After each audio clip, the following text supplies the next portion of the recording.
Welcome to another live stream watch-along reaction. This afternoon, we're watching and reacting to Inter Miami CF versus FC Porto FIFA Club World Cup 2025. Group A, group stage, match 2. Al-Ahly lost to Palmeiras.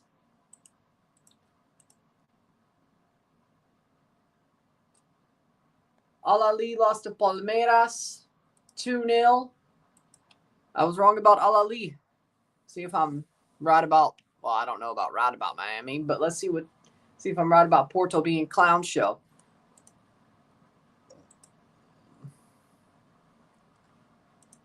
We'll see. But we're here. We're ready to go. 3 streams today, and then I'll have to make up everything for the next couple of days. So it looks like, if you look at the streams page, it looks like we're done. We're not. Just got to make things up as we go. With that being said, Inter Miami CF contra FC Porto, la FIFA Mundial de Clubes, Grupo A, fase de grupos, Partido 2. Teams are walking out in Atlanta soon. Starting 11s are as follows for Miami. In goal, Oscar Ustadi. The back 4 of Noah Allen, Maxi Falcon, Ian Fry, Marcelo Weingart. We have Talasco Segovia, Sergio Busquets, Benjamin Kromashki, Tadeo Allende. Front 2, Lionel Messi, and Luis Suarez. For Porto, in goal, we have Claudio Ramos. The back 3 of Martin Fernandes, Zé Pedro, Ivan Marcano. The midfield 4 of Francisco Moura, Fabio Vieira, Alan Varela, João Mario. The front 3 of Rodrigo Mora, Samu Ajagawa, and Gabriel Vega.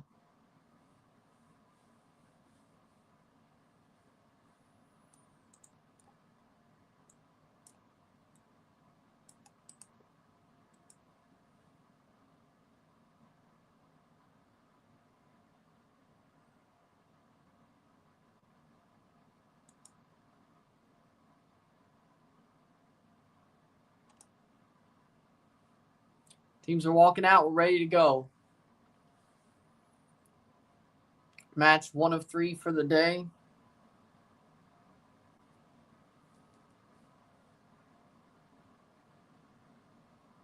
The first round of matches are over after last night. This is the second round of the match group stage. Starting today. A and B being played today. C, D, E, F, G, H. So today's Thursday, Friday, Saturday, Sunday for these 4 days. Hit that like button. Let's get this one going.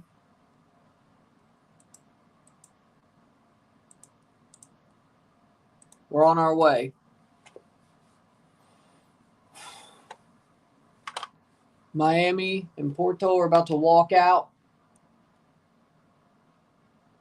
Then we got Trinidad, Haiti later. And then USA, Saudi Arabia. Speaking of.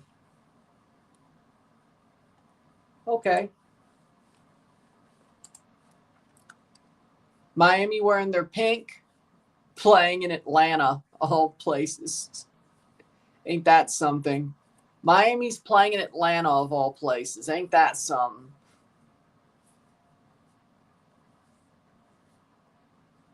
Stadium doesn't look so full, at least on the hard camera side.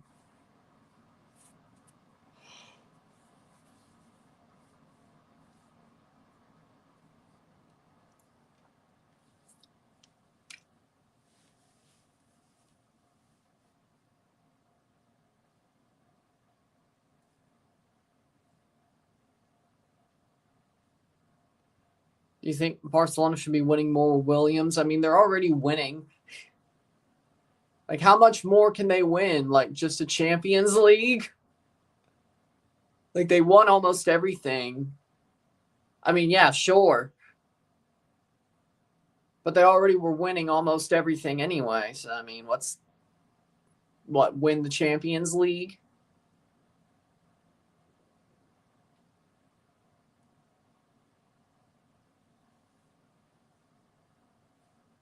And then Porto's coming out.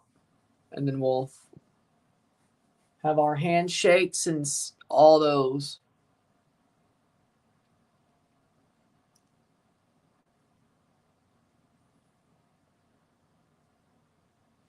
Porto versus Miami.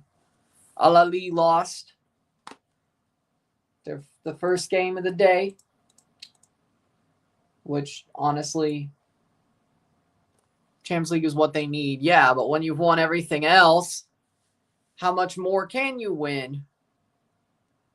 Like, as in, yeah, they need to win the Champions League, but it sounds like you're making it sound like they need to win multiple, like, boom, boom, boom, boom, boom, like lots more when they just need to win a little more. But yeah, he's a good final piece, if that's your answer. Like, yeah, Williams is a good final piece for him. Yeah. If you're saying that's what they need is the final piece, yeah, he's the answer. But then again, we'll see how that pans out. And Selmy kept Eustachio on the bench. And Selmy kept Eustachio on the bench.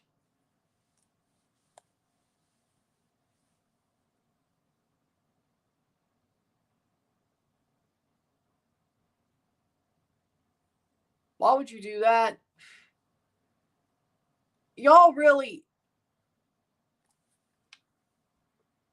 I say they have a chance at winning. Porto's a clown show this year. Porto's a clown show this year. Miami has a chance at winning. Honestly, if they lose, I'm let down. Porto's a clown show this year.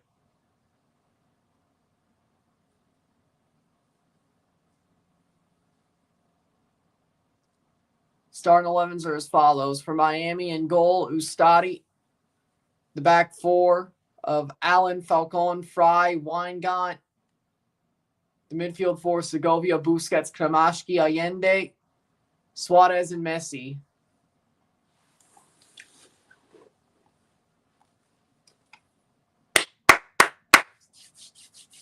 For Porto, we have Claudio Ramos.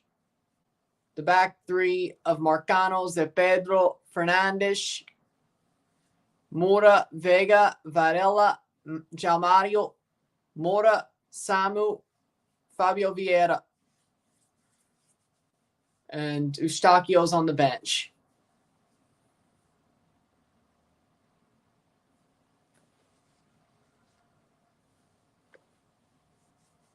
Well, it won't happen here. Juan Lara's the VAR referee. Well, there won't be no rain delay for the Miami game, so it won't happen here until the game's over, of course.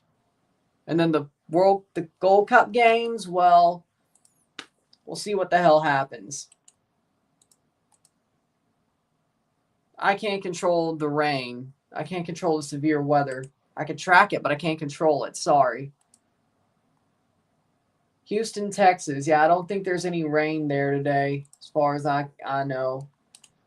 Both these games are in Texas. I think, yep, no problem there when it comes to the Gold Cup. Okay. Let me check. Let me check again. I can't control the weather. Severe weather, convective outlook. Nope.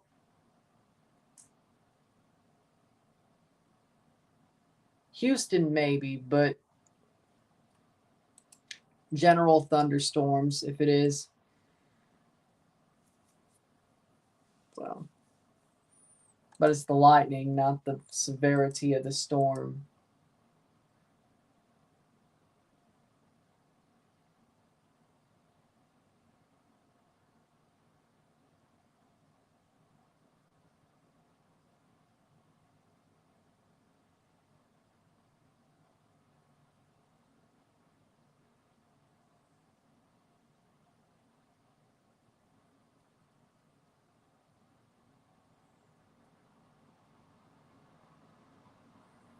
Here we go, Miami to kick off.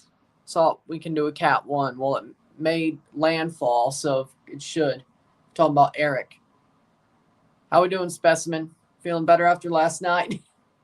And we're off. Miami, Porto. But, yeah, the storm, Eric, made a landfall, and it's still center circulations over land, even if it's parallel on the coast.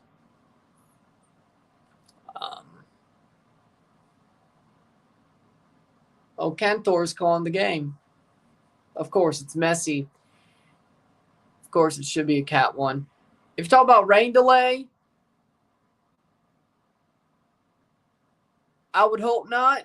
And if it does, I hope it's the later game. Like me abandoning a game because of a rain delay probably won't happen unless it's the early game that I'm doing. But since the Gold Cup's not a thing and it's just the World Cup, MLS might be playing through the World Cup. That's true.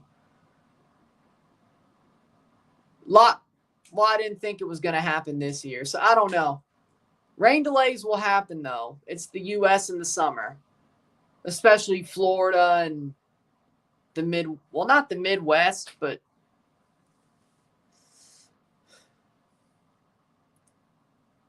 it depends.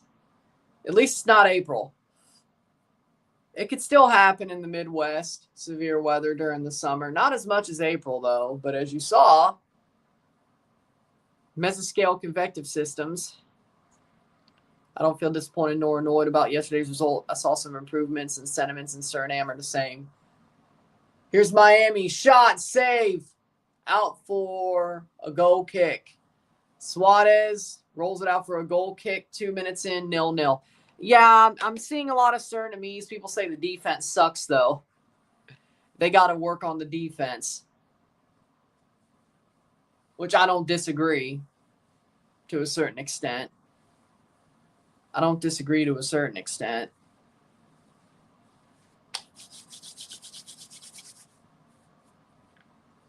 But, I mean, yeah, Suriname's on the forward trajectory. Yeah, that's true. But especially in the spring. Like June, it could be bad, but as you saw yesterday, and there's been a couple of June events, I remember a Gold Cup.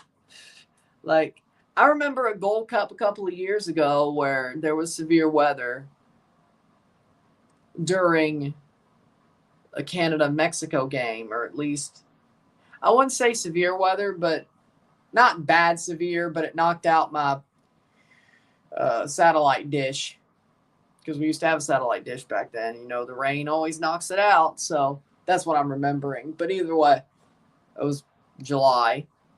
That can happen. It's hot, unstable air.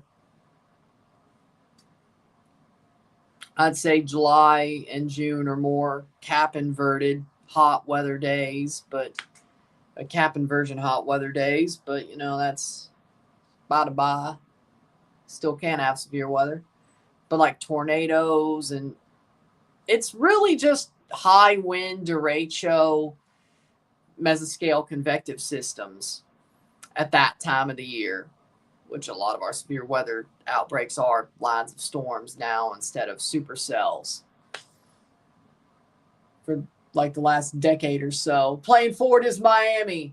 That'll be saved. Miami looks like the better team so far. Okay. Sadly enough, Suriname didn't get Jamaica's group. That's the bad thing. Like Suriname got, again, hold on. They got El Salvador, Panama, Guatemala.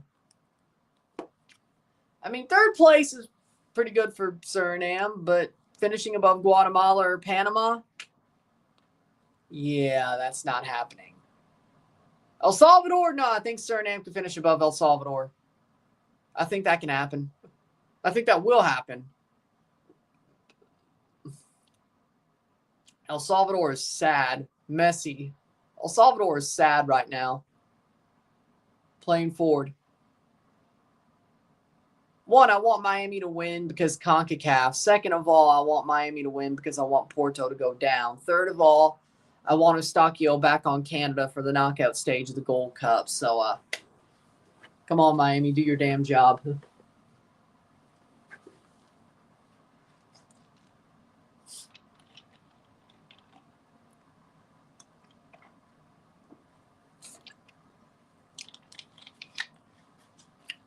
True.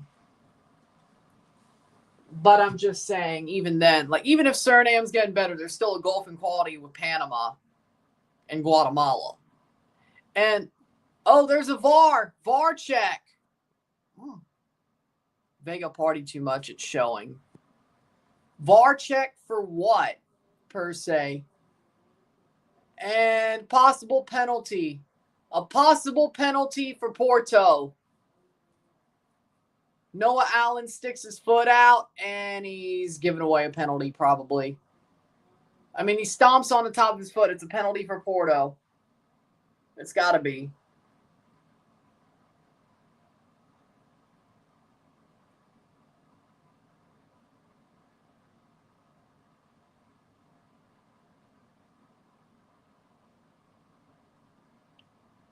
Penalty for Porto. 6 minutes in. Noah Allen getting burnt again. Well, it's the first time this year. It's not like it's been, but he does give away a penalty. Shit. Well, Porto might just get through. Suriname could beat Chile, Bolivia, Peru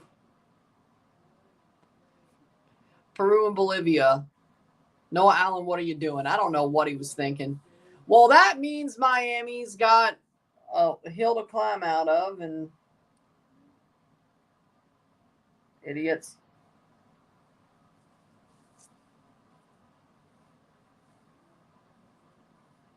Idiots, idiots, idiots, idiots. Cello Weingarten hands Porto the ball. Porto, I say yes. Samu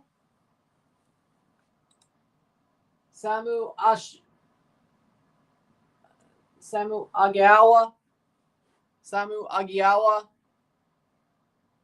Ian Fry was having a word with him. I don't blame him. Versus Oscar Ustadi. Samu.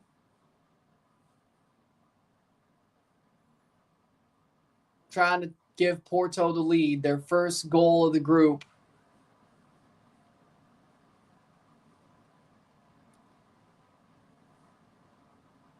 Ustadi versus Samu.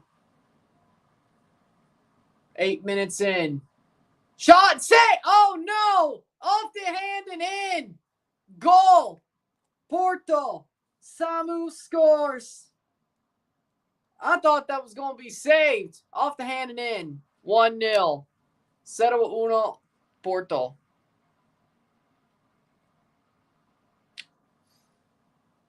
Stomps the top of the foot just barely. I mean, in real time, I don't see why they went to VAR, but off the hand and just bounces in.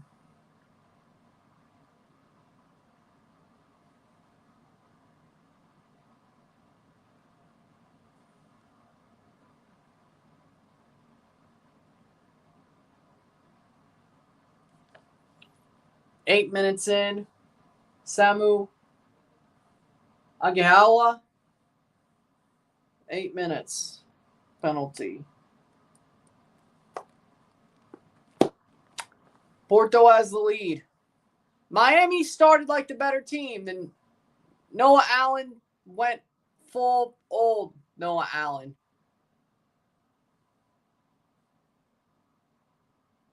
I still feel like... How we doing, Alex? Yeah, that's true.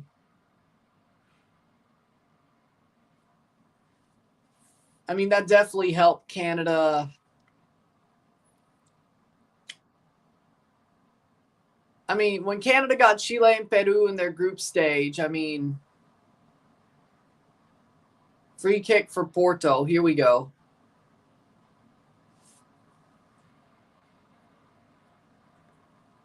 I mean, you're right, but it was 99 degrees. It was damn near 100 degrees. The freaking ref had heat stroke.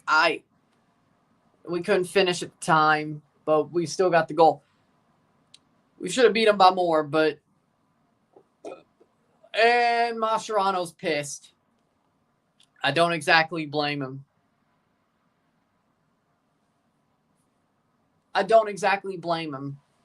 But it looks to me, with the way this game's going, it's going off the rails for Miami. Canada won't have Eustachio back for the knockout stage of the Gold Cup. At least, well, not the quarterfinal. We could live with that. It's just if he's not there for the semifinal or the final, oh no. Like USA without Eustachio, Mexico without Eustachio for Canada, I don't know if I want to see that. But then again, we did maybe Chouanier and Kone. They can handle, maybe. Yeah. I think Suriname's got better players than Chile.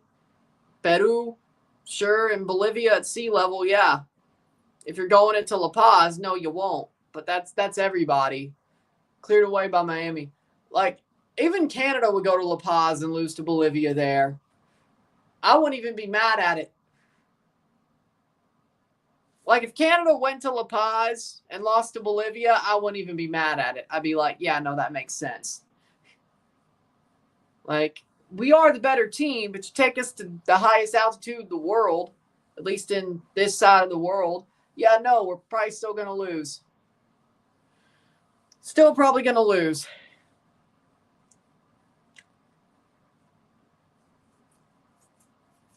I don't want to see it, considering I don't know if I'd be able to live that one down. Because some people would like to take the opportunity to be like, see, your team sucks. Like, I don't want to see it, but I'm just saying.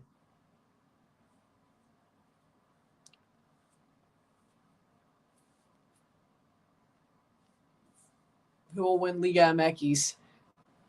Let's let the window finish.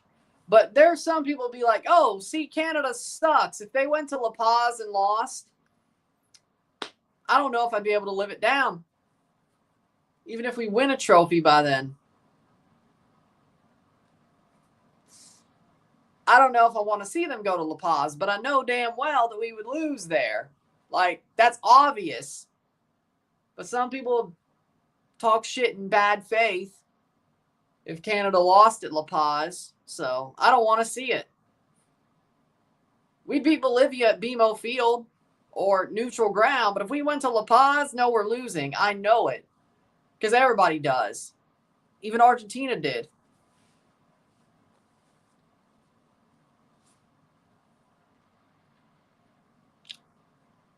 Yeah, I agree with that. But it sounds like the next Copa America will be in the USA in 2028. And then 2029, it sounds like the next Club World Cup will be in the USA as well. So, yeah. And I guess the Gold Cup at the same damn time. Are you kidding me? Yeah, no, yeah. In 2029, there'll be a Gold Cup right with the Club World Cup. Are we doing this again? Are you kidding me? Can we schedule it better next time? If this happens again, can we schedule it better? You know? Like, give the Gold Cup its own due instead of, I don't know. Mexico eats 3-0 at La Paz. We should have an advantage because Mexico City's the second highest city, American continent, but it's still a huge factor. See, if Mexico eats a 3-0 at La Paz.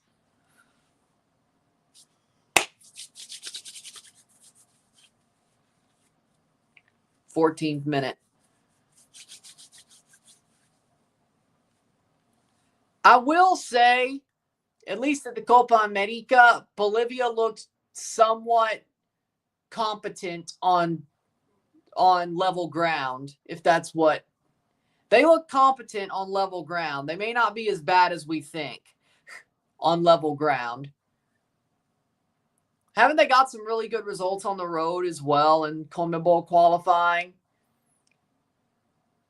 What I would call good results. I mean, they're in with a shot at the freaking, what's the word? The playoff. which who would have thought that? Cross in. That's going to go out. And Miami's getting desperate.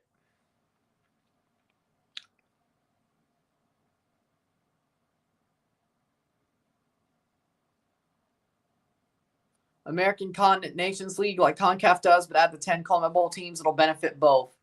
Honestly, yeah. I would be down with that.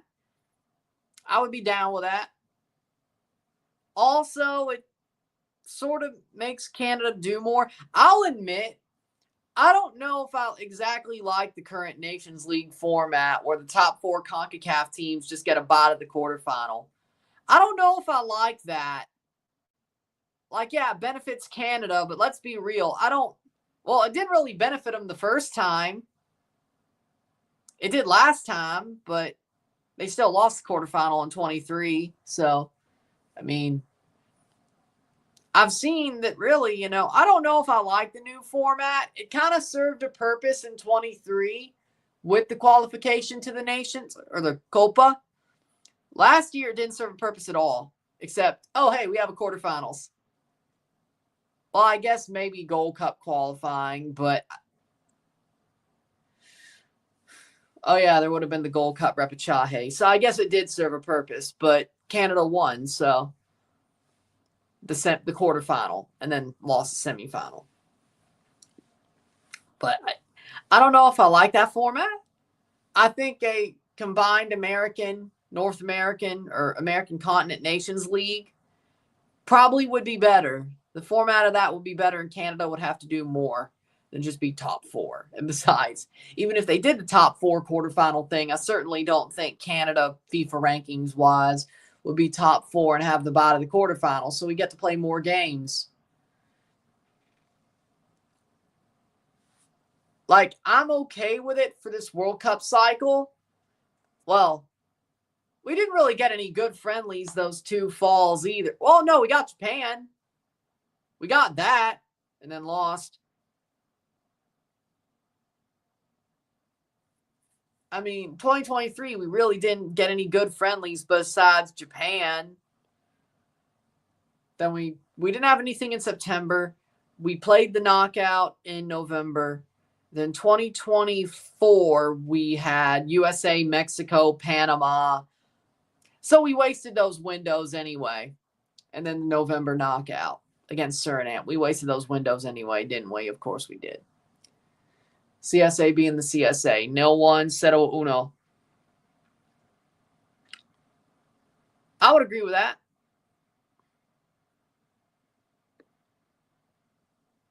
Yep.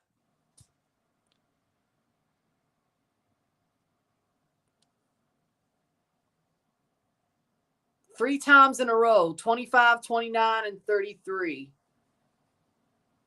Well, that makes sense. So, of course, 2033 should be there because if not, Suarez saved. Oh, God.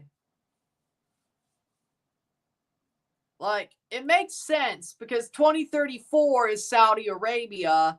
There's no way you do a Summer Club World Cup in Saudi Arabia, and they're not going to stop the season and do the Club World Cup in December. So what I think will happen in 2033 is in the summer, we'll have a Club World Cup in the USA. That makes sense. And then Saudi Arabia gets an Arab Cup October, December, or November, December, or December, January, something like that, to set up their infrastructure for the World Cup in 34. Because I'm damn sure Saudi Arabia will be a Winter World Cup. I don't understand why it wouldn't be. It's Arab world. It's very close to Qatar. Similar climate. It's going to be a Winter World Cup. Like, I don't see why Saudi wouldn't be. It's going to be November, December again, which that's the second time that's ever happened. But it was kind of Keno the first time. So you know what? I don't mind it. White hot chocolate, Christmas lights, and football, I don't mind it. Oh, and Thanksgiving dinner. I don't mind it at all. It's awesome. Sounds good to me. I didn't hate it. Like, some people might have hated the Winter World Cup. I didn't hate it. I loved it. I loved it. I loved it. But yeah. What is Ustadi doing? Suarez, you're sold. I know, I was explaining it that way. But I get why it's 2033. There's no way they're holding a Winter Club World Cup in Saudi. There's no way the leagues are going to let them do that. So, USA Club World Cup in 33 makes sense in the summer, so they could still have it. It makes sense. 2029, it doesn't really make sense, but okay. And then, of course, 2038, it might be Mexico, but it's going to be CONCACAF. So 4 straight Club World Cups in CONCACAF. Because 2038's World Cup will be in CONCACAF because of all these rotation rules. Unless they just change them. Okay. Yeah, I could live with that, yeah. At this point, it probably will be. At this point, it probably will be one every 4 World Cups. Yeah, probably. Porto striker is a unit. Yeah. Samu's a good player. Beefcake. Beefcake. Beefcake. Beefcake. In every good sense of the word, by the way. Let's just be clear.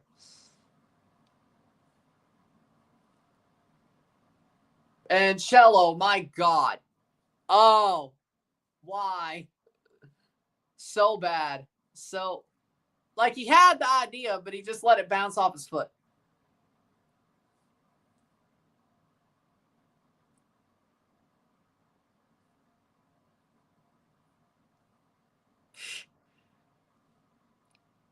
Cello? Yeah. Bunch of frauds, Miami.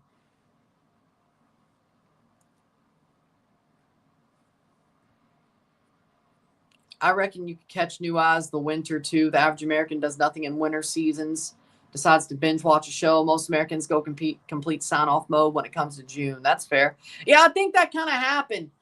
I will say with Qatar, well, the USA resurgence kind of helped, but I would say Qatar did sort of do that with the USA being back in the World Cup and it being November, December. I think it did that to a certain extent.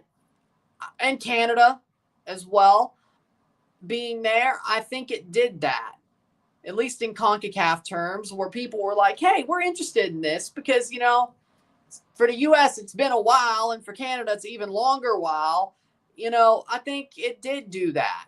It did catch new eyes, and I think overall it was, is it weird? Yeah. I mean, for a traditionalist, is it weird? Yeah. Winter World Cup's weird. Not for me. I only 2000 World Cups I've actually watched was 06, 14, 18, 22. I was alive for 02. I didn't really watch that. So there were 4 World Cups at that time in my lifetime where I really watched. 3 of them were summer.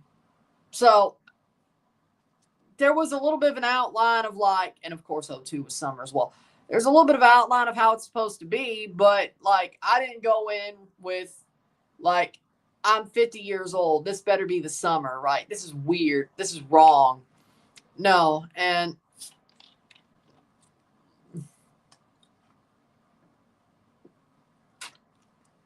I'm looking forward to Saudi Arabia being a Winter World Cup.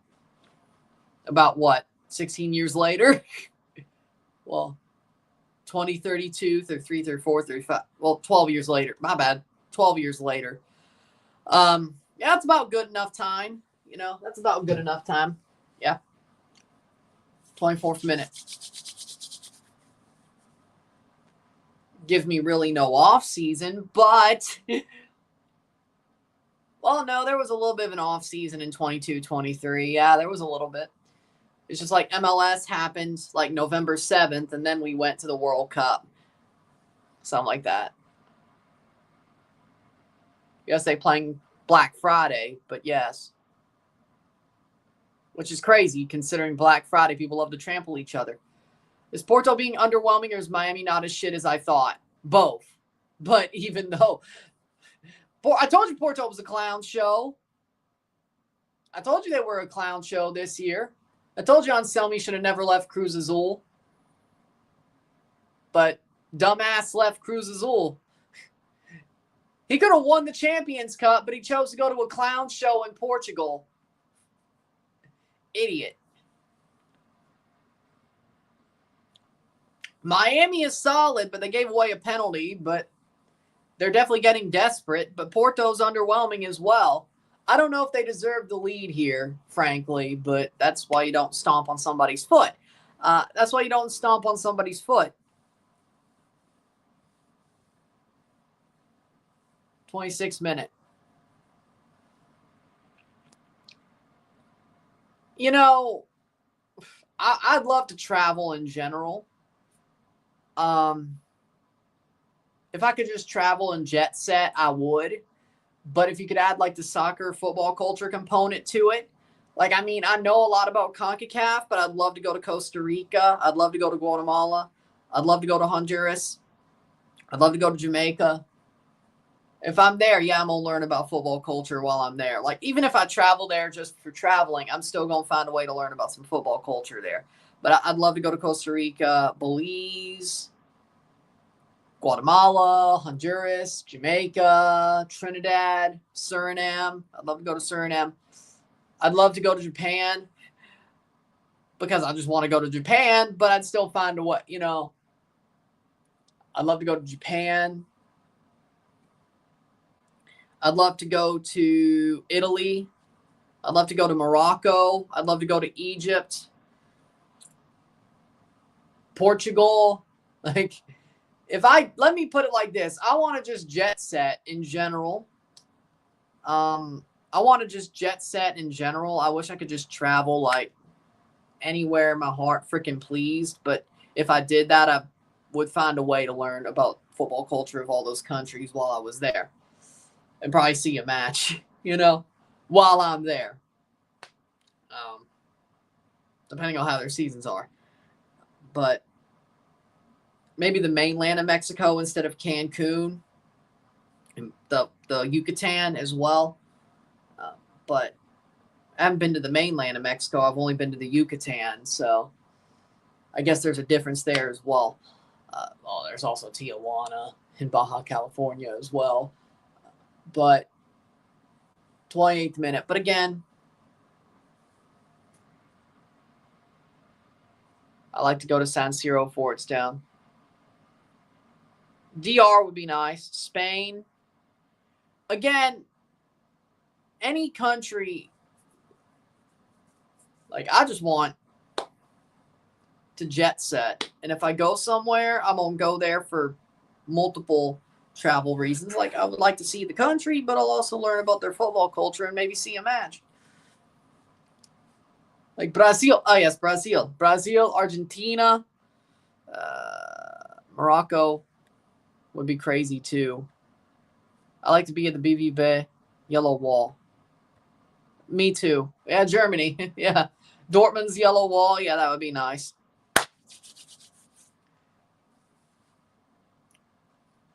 But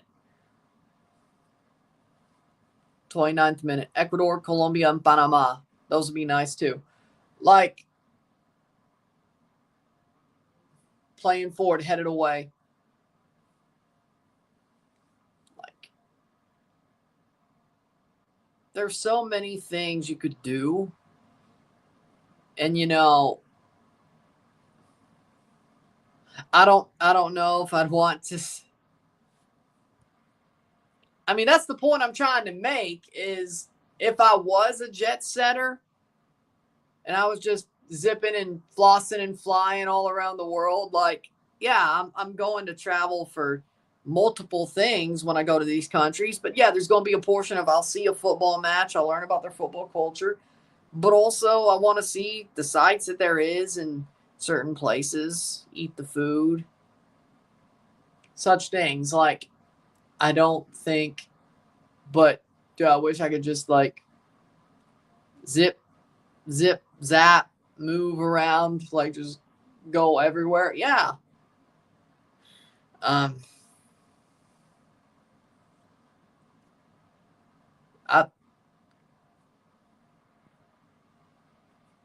Yep, they did play in Ecuador. Yeah.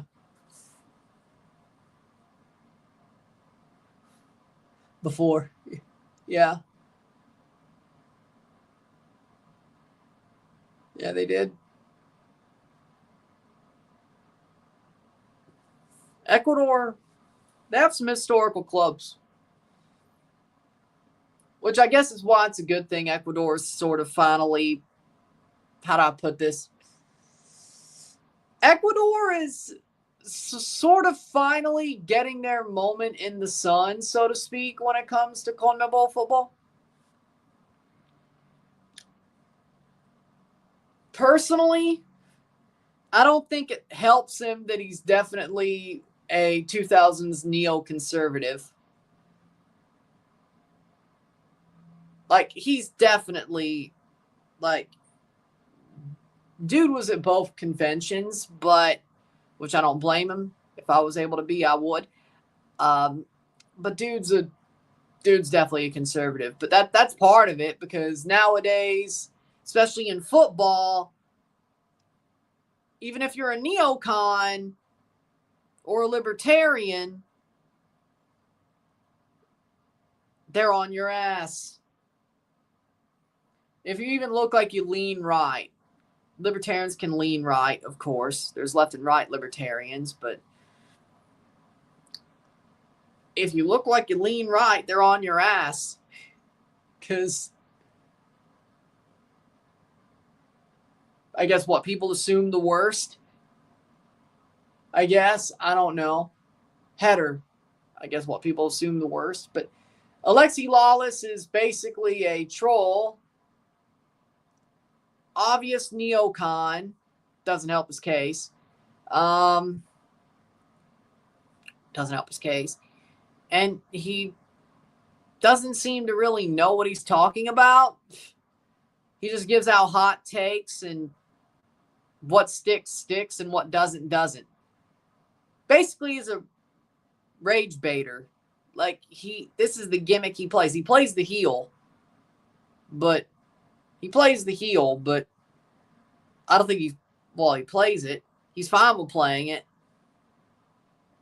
I don't think he's that bad, but he's definitely, I don't know.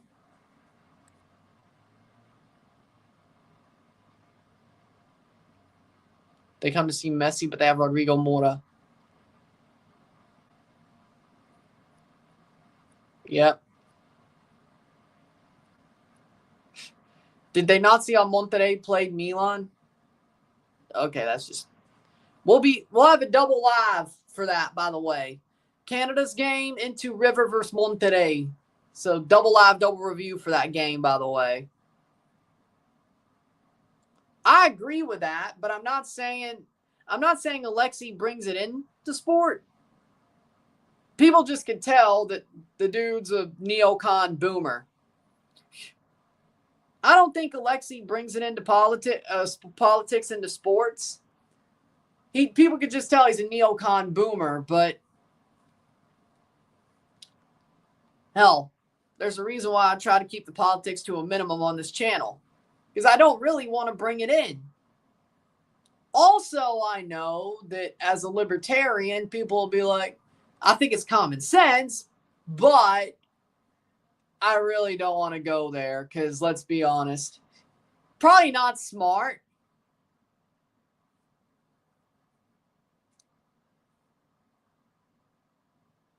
I'm a common sense libertarian anarcho-capitalist. Definitely not. I may agree with the liberals, but it's probably for the wrong reasons. At least probably in their heads. But either way.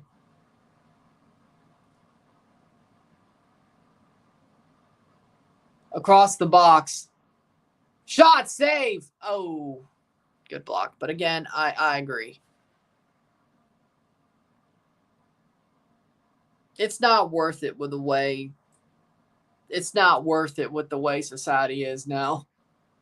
Like, if you don't completely agree with one side, they want your head on a plate. Even if you're just a libertarian, if you don't completely agree with one side, they want your head on a plate. It's not even worth it. It's not even worth it, frankly.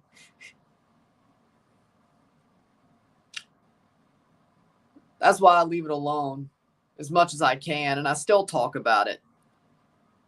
Because once you get me going, you get me going. But, you know, once you get me going, you get me going, and I'm opinionated, which...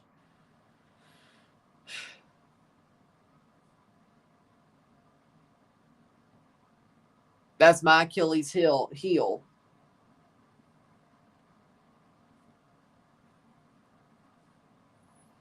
The good part is I don't give a fuck.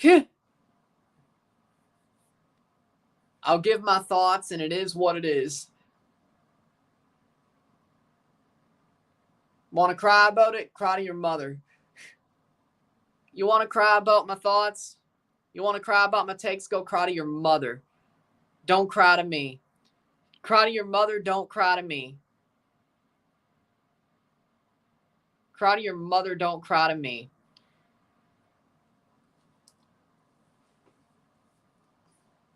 You hate my opinions? Cry to your mother, not to me. If you're going to cry to somebody, cry to your mother, not to me. Cry to your daddy, not to me. So, do that what you will.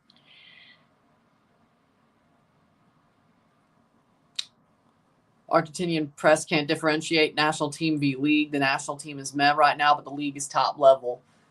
Well, the national team, but here's the problem with that. And the Argentinian league kind of sucks, but the national team is awesome. So do that what you will. But, so they should know. They should know. But with that being said, the national team sucks because the Liga MX is top level, but they do that with non-Mexican players and non-Mexican managers. The Liga MX being good is why the national team is shit. Because it's not the Mexican players doing it. It's not the Mexican managers doing it. It's the non-Mexican players making the league top level or keeping it top level. No relegation, no competitiveness, not like it used to be. All you got to do is pay the fine. All you got to do is pay the fine. Like, dude, I'm sorry. That makes zero sense. Yeah, pretty much. Yep. Len Donovan's original Hulk Hogan. Clint Dempsey. But sure. Monterrey beats River. The Argentinian league has officially reached its lowest. Monterrey's not top 3 Liga MX currently. And Di Michelis is still there, right? Wait. Porto's uncovered the poor MLS and Messi who scam people there. Here against Porto. Cannot even match them running. Do you think Trump will go to war with Iran? No. They said he would stop. They said he will not make a decision. They will not do any offensive or defensive tactics, any strikes within the next 2 weeks or whatever. So it means he scared them. They're coming to the table as he normally does. He's done this shit before. We all lose our minds. He scared them. They're going to come to the table. 0-1 Porto. He does this all the time. No. 2 weeks. So it's not going to happen. It's not happening. I feel like they're going to come to the table. All this will be forgotten. Deals made. Man, they look so like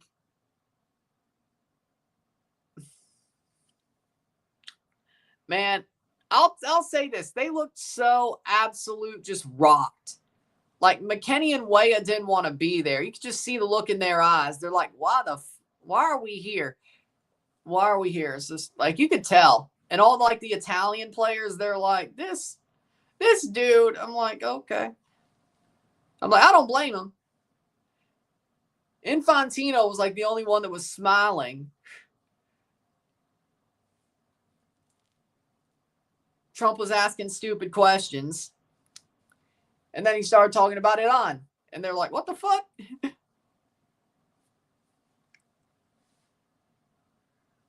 0-1.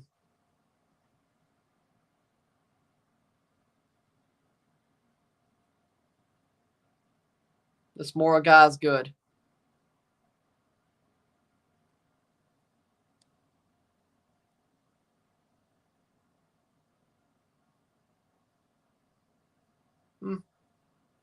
Porto is still a clown show, though. Mora's solid. Porto's still a clown show.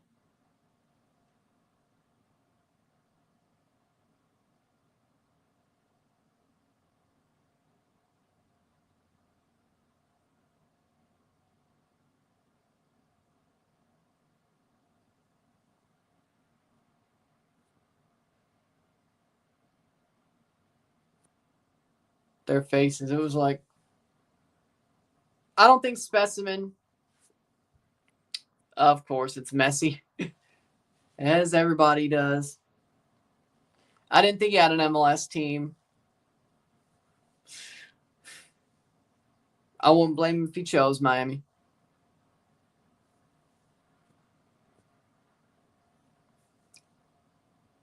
I mean, Eustachio is still there, so at least I'm being honest.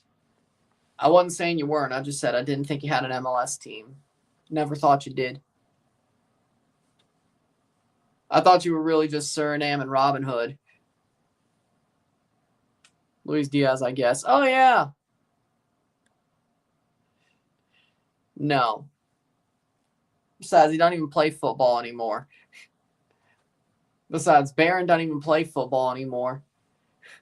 He was in DC's academy. I thought that was common knowledge. I think didn't we all know that he was in DC's academy? He doesn't even play football anymore.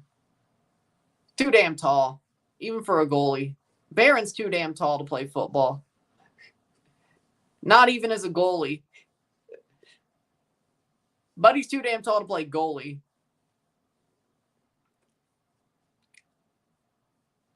So, no, it won't happen. It'll never happen. And besides, he don't play football anyway. So, anymore. Seems like he still loves it, but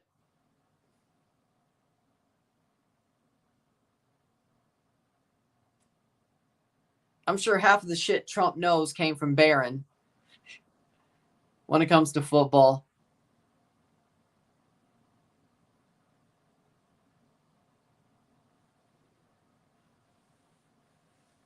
So, I don't know.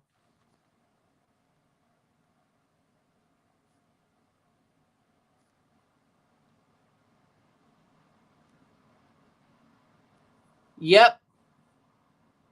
Honestly, he didn't do well at United.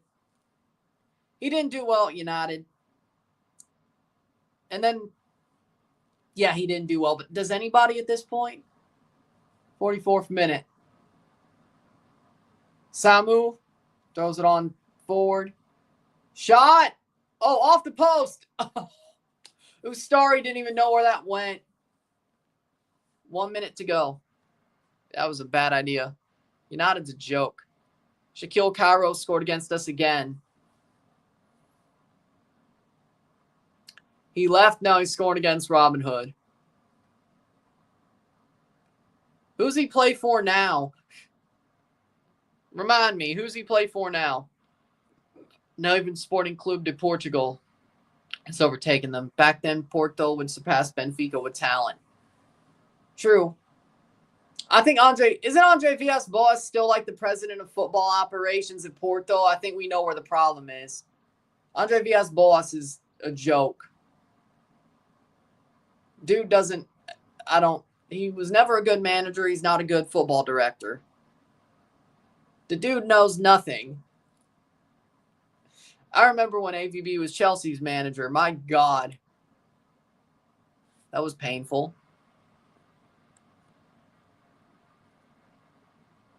Suriname, Robin Hood, Liverpool. Yeah.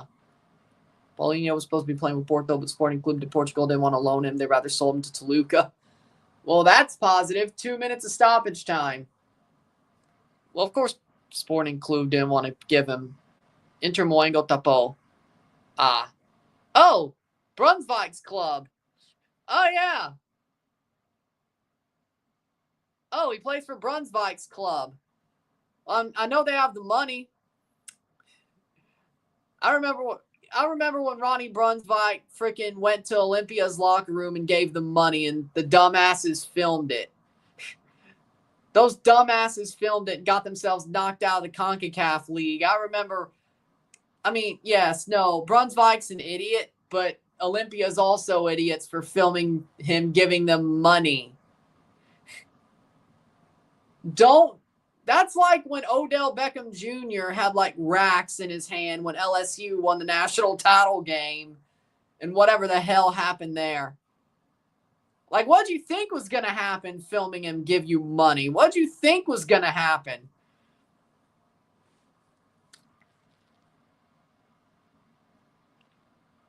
I mean, it makes sense. Ten Hag.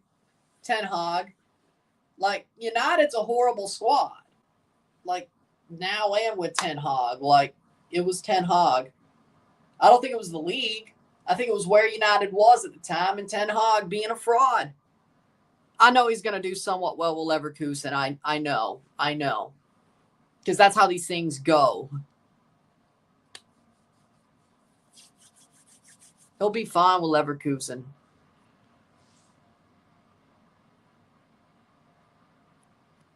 Yep. They beat Cruz Azul on a penalty shootout. Yep. I remember.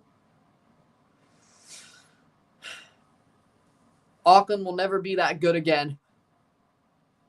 At least the old format may have let them do stuff like that. Now, no. And it's 1-0 Porto at the half. 0-1 esta noche, miro tiempo. 0-1 at the half. Samu with a penalty goal 8 minutes in. Porto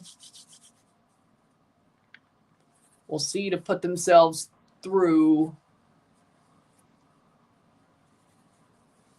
Palmeiras have 4 points. Porto will have 4 points if they hold on to this game.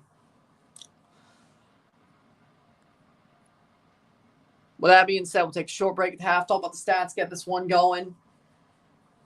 1-0 Porto. Sit tight, be back. Yes, they're stupid. Yes. If people blame Trump for the USMNT being trash, they are stupid. He has nothing to do with it. Like, you could say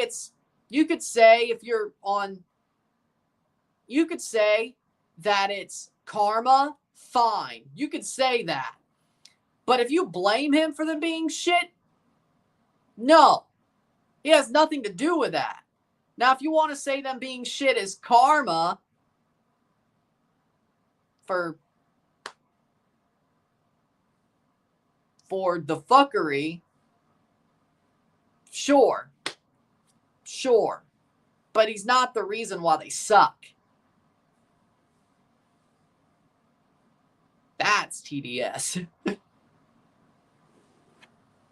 It's like, they suck. It's Trump's fault.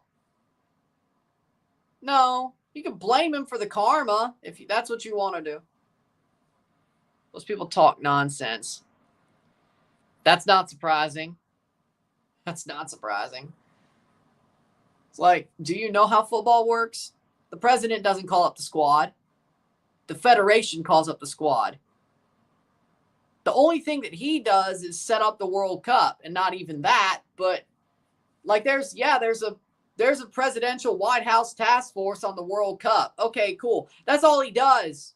It has nothing to do with the federation or U.S. soccer, the USMNT, right? But no, because, Trump's Trump.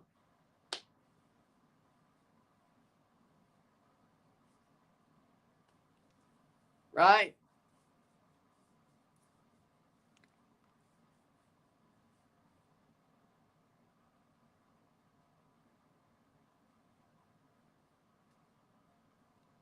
But then again,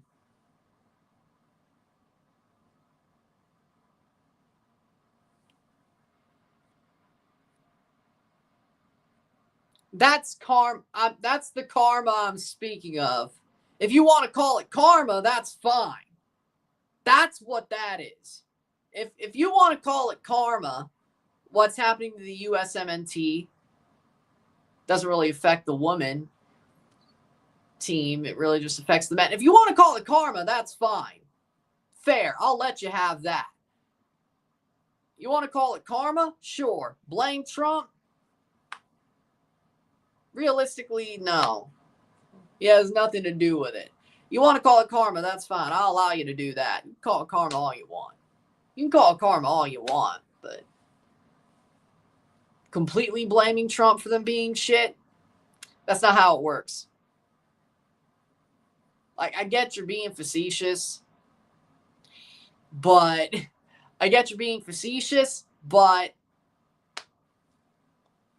karma, I'll allow that take.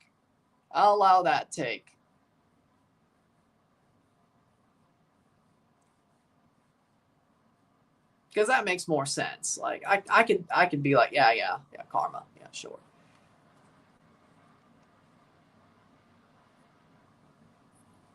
But with that being said, we'll take a short break at half, talk about the stats, get this one going. Porto leads.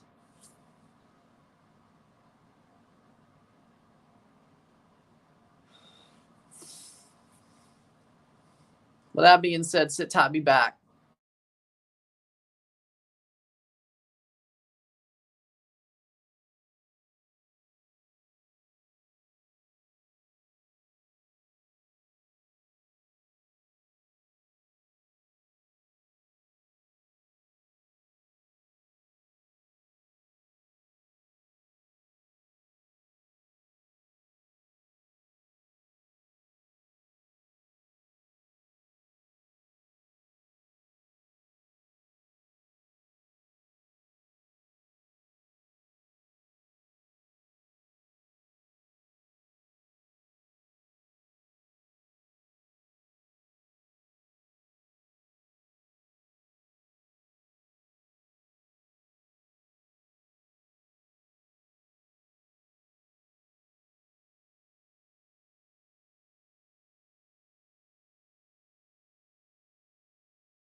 We're back for the stats of the half. All right. So what we got?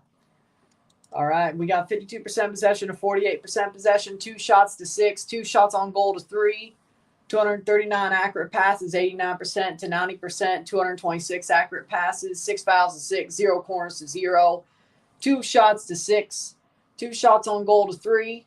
We have a 270 pass to 251, 89% pass accuracy to 90%, 7 throws to 8, 1 offside to 0, 0 yellow cards, 0, 0 red cards, 0, 0-1, 0-1. Miami, they're a bit too desperate. They look desperate after giving away that penalty. I thought they've been solid throughout most of the game. I think they might have been the better team. They shouldn't have given away the penalty. I think a draw would be fair. If they get that, a win, I'd say they deserve. I don't think Porto's played that well. I think they're lucky Noah Allen went absolute brain fart and did dumb shit, gave him a penalty, and then there you go. I mean, I don't think, yes, when it comes down to it, Rodrigo Mora's had a good game for Porto, but really other than that, he's the only live wire they seem to have, frankly, when it comes to doing anything. Even Samu, besides the penalty, I don't really see it. I don't really see it. I know he's good, but I don't really see it. Miami should at least get a point here, but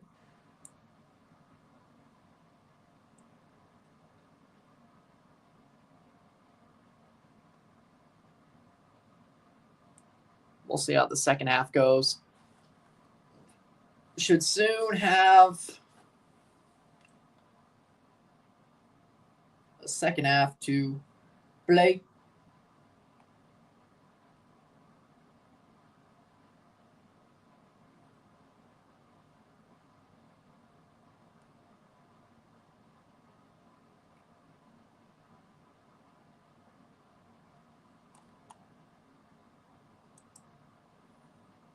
Second half soon.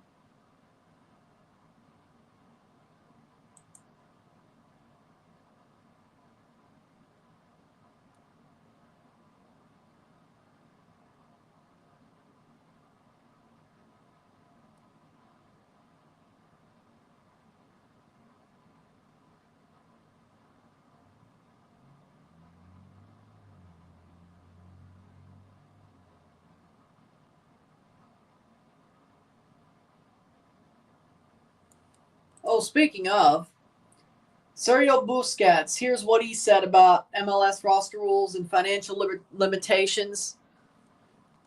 Limitations slowing MLS growth. I think what MLS is missing in order to take next step is loosening the salary cap a bit, allowing for freedom for this football to keep growing. More money needs to be invested. That's what's happening all over the world. The big clubs invest money in players and transfers, and for this league to continue growing, they're going to have to loosen things. They're going to have to loosen things up a bit. I've been saying that for years. Thank you, Busquets. You might be a pylon, but I've been saying that for years. Thank you.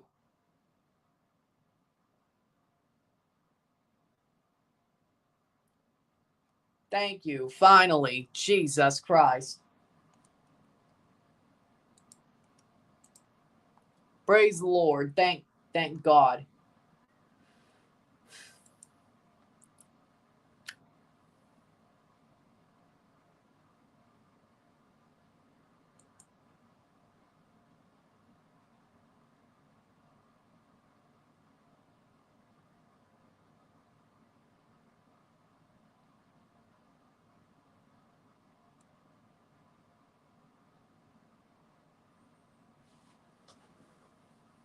Second half about to start.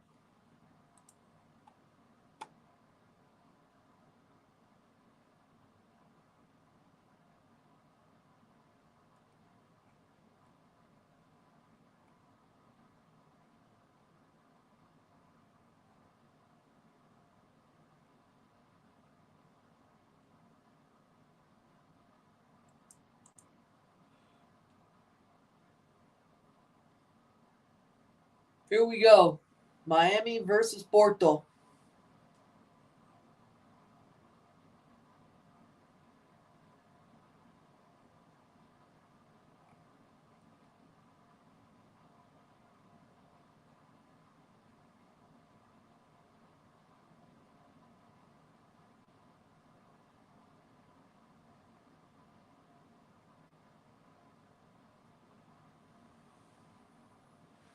Here we go, second half.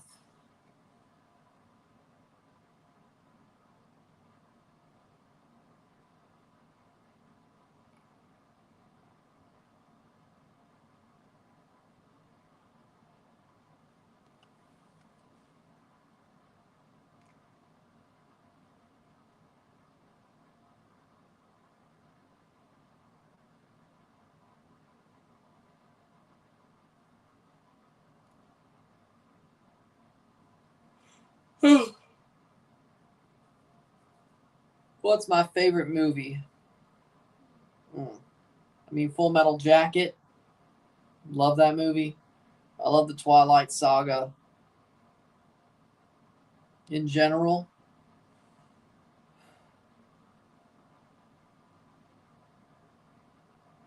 Yeah, we'll go there. We'll go with that.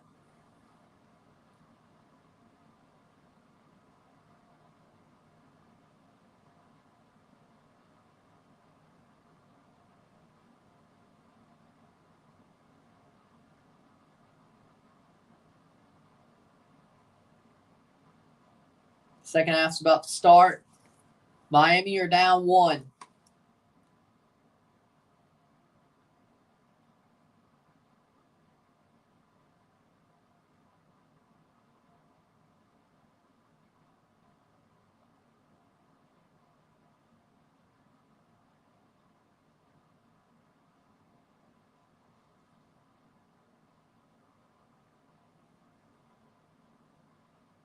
Second half.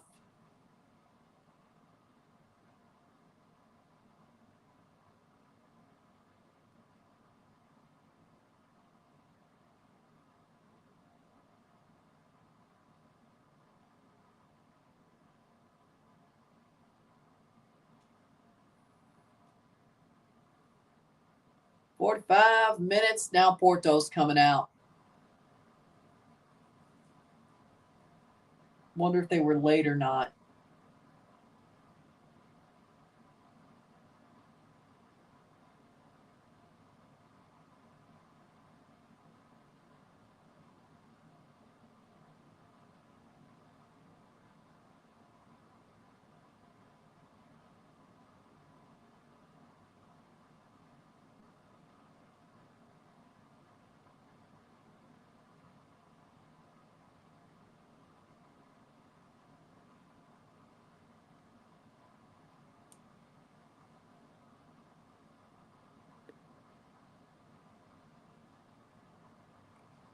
Here comes the second half.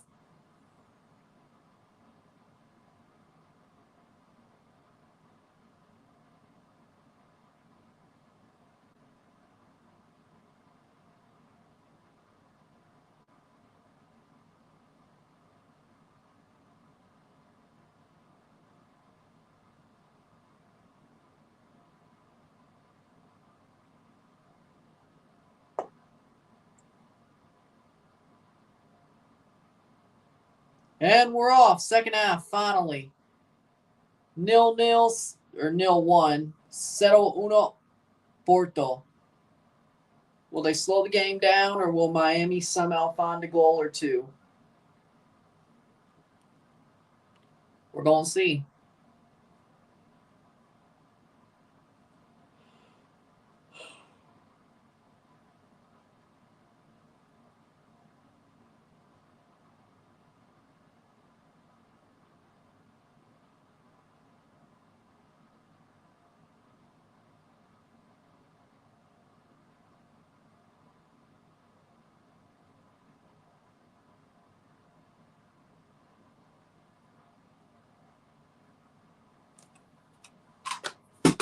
'46 minute.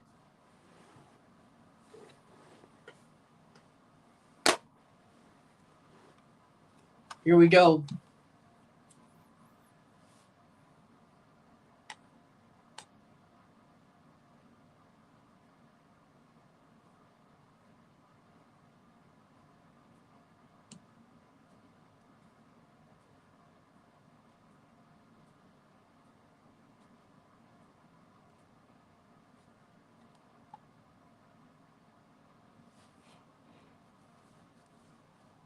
Goal! Colossus! Segovia ties it up. There you go. Miami finally gets one. 1-1. 1-1. Talasco Segovia.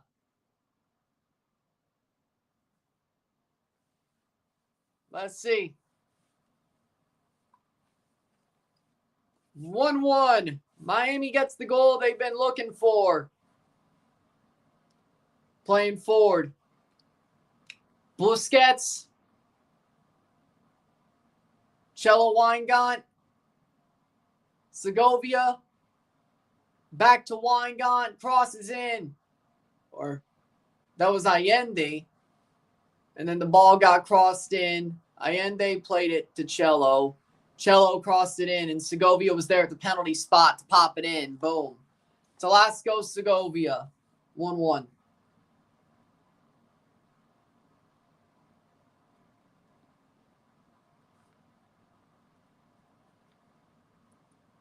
"47 minutes.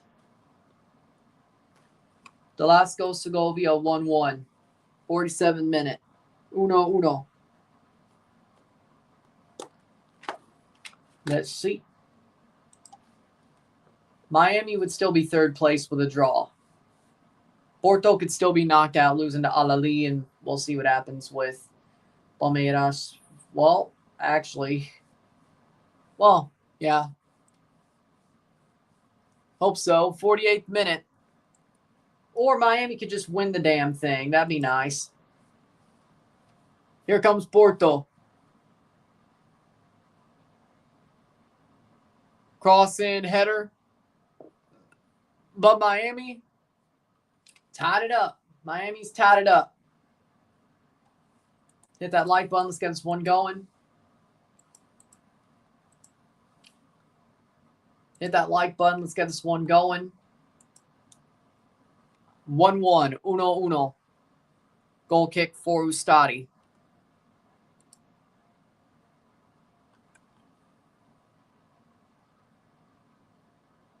So,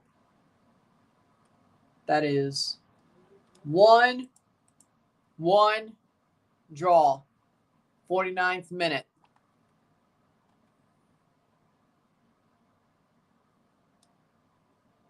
So, let's see how this goes. 1-1. 1-1. 1-1. Playing forward.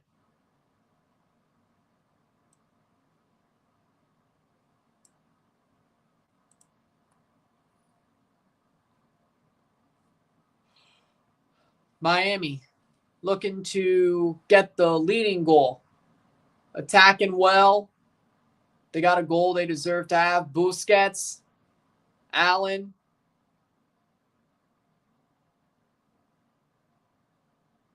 Segovia. They're doing a good job getting the ball forward, but not exactly the final ball, except that one goal, of course. Porto. Miami being the better team doesn't surprise me, and they have at least a draw now. Busquets down. Free kick for Miami.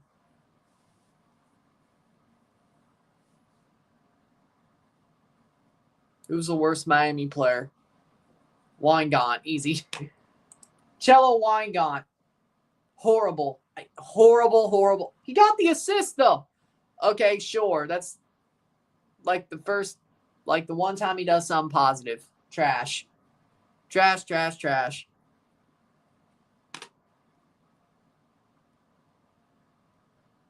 It's not Noah Allen anymore. It's Cello Weingart. He's the worst. I don't care he got an assist. He's still the worst. I've seen games where that man can't do nothing, but Noah Allen's actually been good for like the past, like halfway through last year, shot wide. I'd say through like late last year and this year, he's been better. Like he's gotten better. Yeah, he had a bad moment tonight, but no, he's better. He's better. He's passable now. Well, I'd say he's better than passable. He's actually pretty good. Free kick for Miami. He's grown into a good player. Cello sucks, though. He has no reason to suck, but he sucks. Noah Allen has grown into a good player, but he was always a young player, and he's grown into a good player.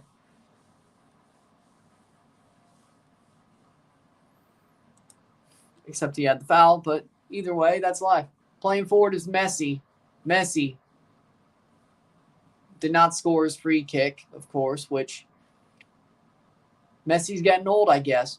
Segovia, forward, Messi, top of the box. Free kick for somebody. Free kick for Miami. Right at the top of the box.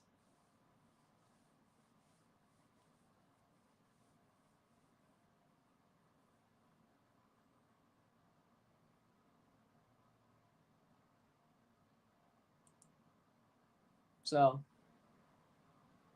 I mean, he did get pushed over. I don't know. Messi is also an unk. Yeah, he's getting older. That's why he's here in the first place. Free kick for Messi at the top of the box from his range. Maybe he'll pop this one in. I hope he does. I hope he does. Come on, man.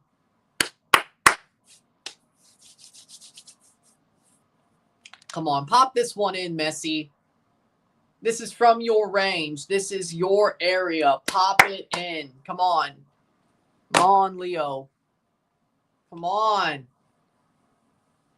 Just get one. Classic Messi free kick goal. Come on. I really hope. Come on. Top of the box, just above the semicircle. Messi, shot, goal, goal, goal, golazo! Leo Messi! Gol de la Miami! Gol de Messi! 2-1! There it is! Messi! Messi! Golazo! Golazo! There it is! There it is! Oh, ho, ho, top bins, baby! There's the Messi we know! Dip over the keeper and in! How beautiful is that? Leo Messi scores at the Club World Cup!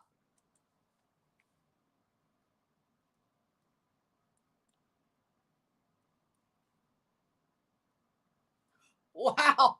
55th minute. His 50th goal for Miami gives them the lead over Porto. Wow. 55-minute free kick. 2-1, 2-1. What a goal. It was his area. It was his spot. He was going to do that, and he did it.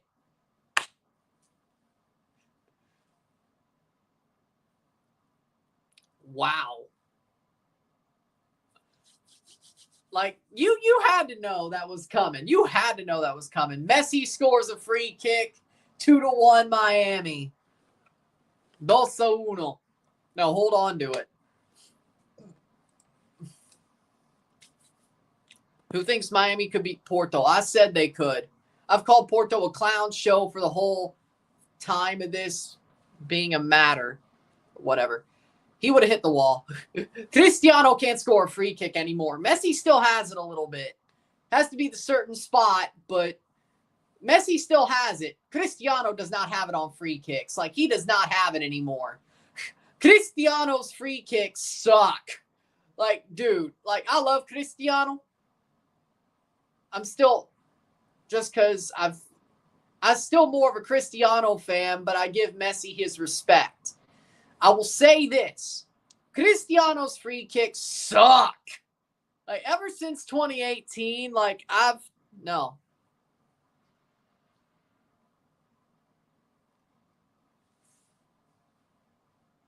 What's odds of Miami taking the title? It won't happen. I just want them to get out of the group stage. One, because it helps Canada get Eustáquio back. Second of all, because it's good for my views. Here comes Miami. How we doing, Henry? Can they make it 3? Cross in, that's offside. Like, Cristiano's free kicks, like, ever since 2018, like, ever since World Cup 18, it's just not been there. Like, it's not been there. It's been 8 years. It's almost been 8 years. It's not been there. Cristiano's free kicks have been gone since that World Cup goal against Spain. It's been gone. It's been 7 years. It's gone. Like, I don't understand it, man. Messi still has it a little bit. Cristiano, like, he was the guy where the knuckleball was the thing. Here comes Messi. Here comes Messi. Tackled. Goal kick. I don't know. Messi still has the free kick. Cristiano does not. 58th minute.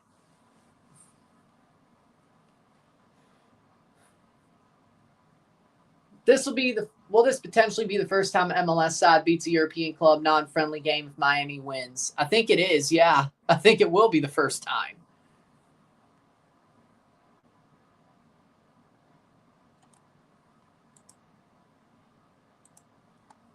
Miami leads.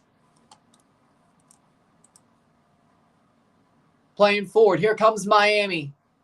Ball crossed in. Cleared away.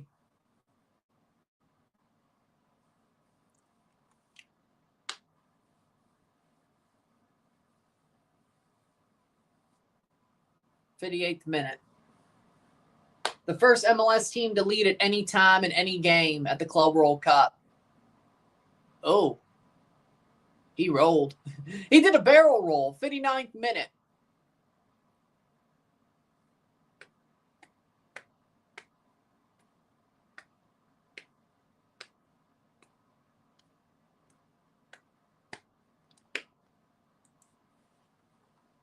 Substitution. Steven Eustáquio. Eustáquio's on. Vega and Martin Fernandez are off for Eustáquio and Gonzalo Borges. Eustáquio's on. Let's go. If you're going to be there, let him play. But at least he's playing about 30 minutes.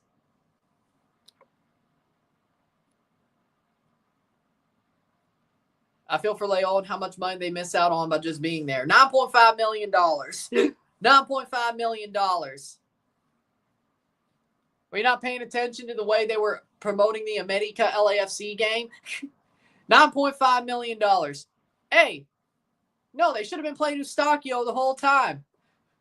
Porto was not playing Eustáquio. They barely played him against freaking Palmeiras and now Miami. What's wrong with you, Anselmi? You are a clown, aren't you? You are a clown, aren't you? Why aren't you playing Eustáquio more? Maybe you'd actually be winning. Maybe you'd actually be winning if you play Eustáquio more. You fool. You fool. If you're going to only play him 30 minutes per game, how about you let him play for Canada at the Gold Cup? But then again, once Palmeiras and Miami draw on the final match day, that won't matter. He'll be back. Play him. Disrespectful. Anselmi. Disrespectful. How's that delusional? Eustáquio can't change much. Well, that's true, but if they were already tied, yeah, sure. But he's Canada's metronome. I really could care less about how he does for Porto. I'm just mad he's playing there until the group stage is over. No penalty. All ball. I'm just mad he's playing there until the group stage is over. Like, if they're only going to play him 30 minutes a game, why the hell is he there? Just let him play for Canada if you're going to disrespect him like that. Just let him play for Canada if you're going to disrespect him like that. But then again, karma will hit you when Palmeiras and Miami move on through or when you lose to Al Ahly. Either way, karma will hit you.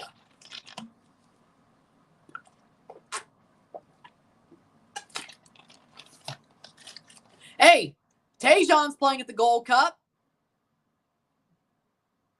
Inter Milan let him play at the Gold Cup. So why'd Porto not let Eustáquio play at the Gold Cup? If you're only going to play him 30 minutes a game. Bunch of punks.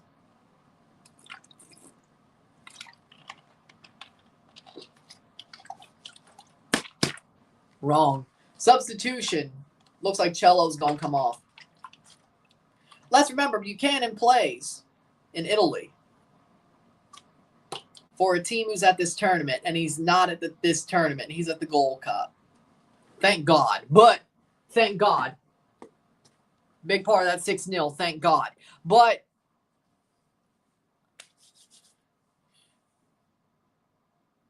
and Cello is getting helped off by Falcon. Yeah, he's done. He's done. Get him off. He's done. He might be cooked completely. Oh, he can't even put weight on that foot. Oh, he's cooked. He's cooked. He's cooked. He's cooked. He's cooked. It's going to be Aviles. Tomas Aviles for he's cooked. Like, if you can't put weight on that foot, which he cannot do, he's cooked. That might have been an Achilles. Well, I hope not. I hope it's just an ankle sprain, but he can't put weight on it. Ay, ay, ay. He can't put weight on it at all. I hope it's just an ankle sprain for his sake, but he probably ain't playing the rest of this tournament. That's for sure. Rest of the season, we'll find out. That might be an Achilles. Hopefully ankle sprain, if it's going to be some. I mean, you can't put your weight on your foot. It's at least an ankle sprain. Probably an Achilles. I'm not a doctor, though, so. I know an ankle sprain is a biatch, though. I know an ankle sprain's a biatch, though. Hell. Have you ever, speaking of, have you ever, have you ever, got off a chair and you, you hit your foot, to the side and, you, just come down all your weight on, the side of your foot, on your ankle? I may be, 1.5 jointed. Maybe that's why that happens, but I'm not double jointed, but I'm certainly not single jointed. I'm, 1.5 jointed, it feels like. Either way.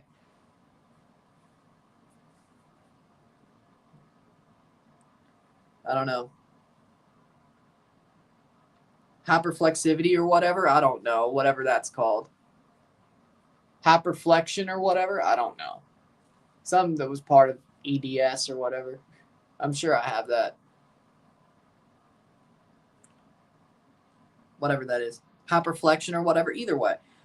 Yeah, no, that hurts too. Point is, putting all your weight on, the side of your ankle and, coming down on, the side of your foot, when you're getting off a chair or something, it's not fun either.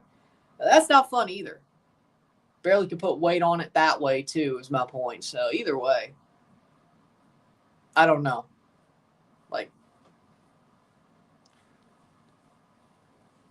It's not fun either. 65th minute. Either way, I mean, yeah, there's a couple of things that make you not really put weight on your foot and hurt like hell. So, do that what you will.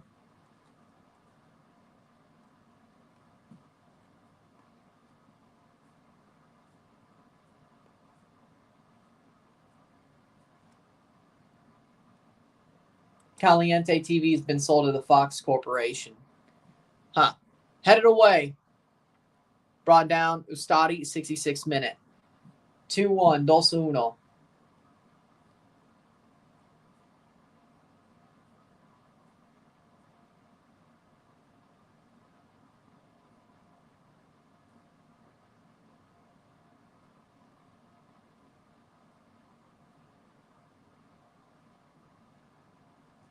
Playing forward, 66th minute. And Lakers to a Walton. Oh, yeah. The Bus family sold the Lakers, right. Yeah, that did happen. That did just happen. They did sell them. Even though Jeannie Buss is still the controlling principal of the team or whatever. The president, controlling president of the team or whatever. They let her stay.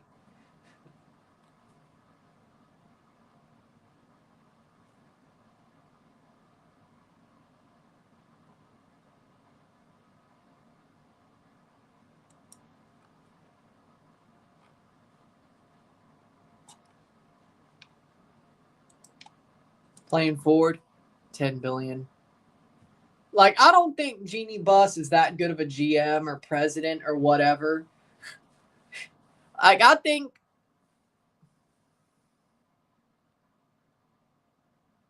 how's he still in charge? You already know LeBron. I mean, the GM is still running that team.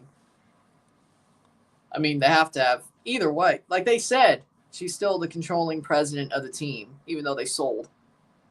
I don't think she's that good. I mean, maybe you should blame LeBron for some of the moves they've made, but he's got to retire at some point. He ain't going to straight up be the GM for the Lakers. It's not like he's loyal to them. I mean, hell, the one team you think he's loyal to, he still wasn't loyal to. Like, he left Cleveland twice. He left Cleveland once for Miami, came back, and then went to L.A.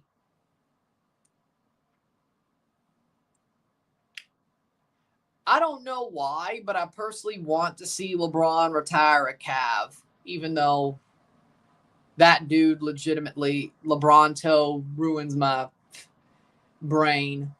I don't know why, personally. Like, I don't know why, but I still want LeBron to retire a Cavalier, like a Cleveland Cavalier. I still want him to play like one more season in Cleveland before he retires. I don't know why. I legit don't know why.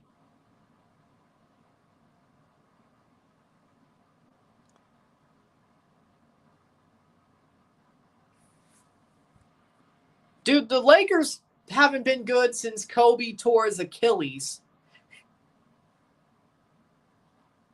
And I mean, I'll say that when I was growing up, the Lakers were my second favorite team because of Kobe. Because of Kobe. I was a big fan of Kobe's basketball talent. And the Raptors sucked. So, and I enjoyed the way basketball was played. Basketball was played back in the 2000s and early 2010s. So when the Raptors sucked, you know.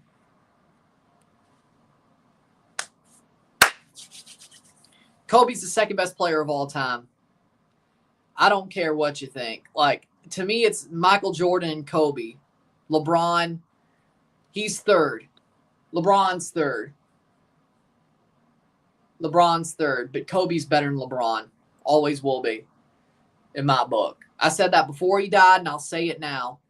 So it's not just because Kobe died. I'll say it now. I said it then. I'll say it now. MJ, Kobe, LeBron.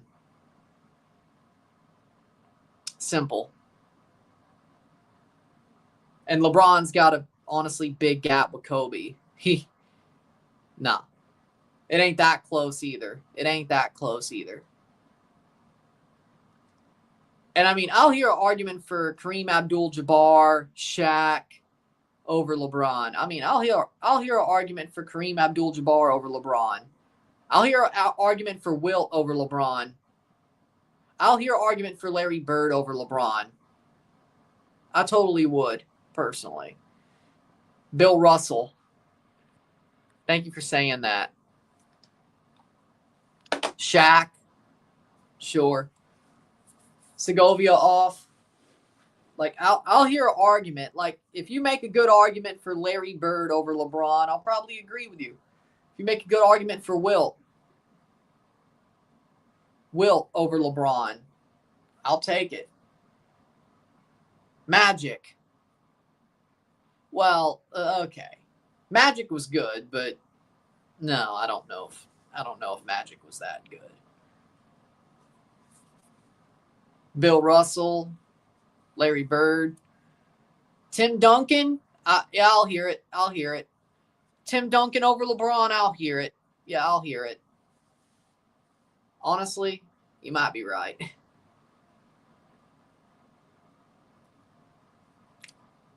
Frankly, if you want me to be honest, Chris Bosh and Dwayne Wade legit pushed those Heat teams more than LeBron did. Like, they could have won without LeBron. I really believe that. Like, if Bosh and Dwayne Wade played together, and no LeBron, they would have won without him. I believe it. Chris Bosh, I mean, he's not D-Rose, but I got to say, Chris Bosh legitimately, I hate how his career ended. He started with the Raptors. I was a fan of Chris Bosh. I understand when he left because the Raptors, it was all him wide. Like, it was all him, and they sucked. I understand why Bosh left Toronto. I understand it. I don't hate him for that. Even back then, like, I understood it. I'll always be a Chris Bosh fan. Always will be. But the way his career ended, it's sad. The way Chris Bosh's career ended is just sad. Like, it's sad. The dude had it all. And then the blood clots, he just had to give it all up. The dude got outed like that. He had so much left to give, I believe. And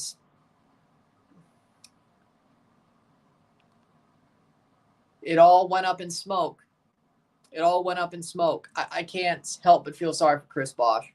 I can't help but feel sorry for him. And honestly, I don't know if they retire his number in Toronto, but I would love to see the Raptors honor Chris Bosh. I think that's only fair. He did get to the playoffs once with him. He did. I remember that year fondly. He got to the playoffs with him. I remember that year fondly. Well, until they lost. But, until they lost. But felt like things were going right, Then they weren't.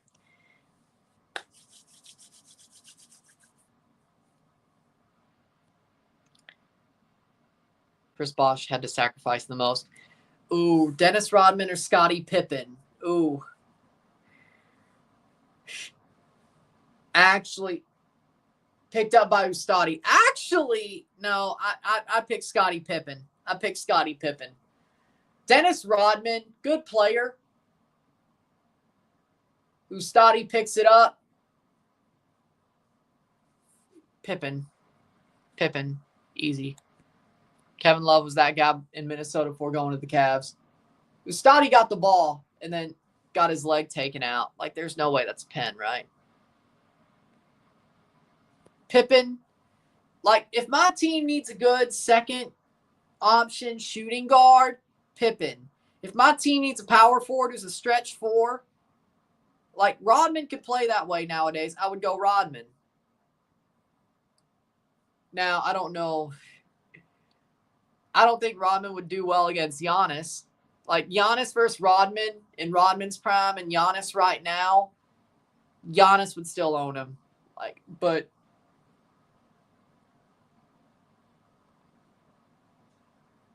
it depends on. I agree with that, but I think I would still lean Pippen. I still would lean Scottie Pippen. Now, if my team needed a good six-man, Tony Kukoc. Like, why are we not talking about?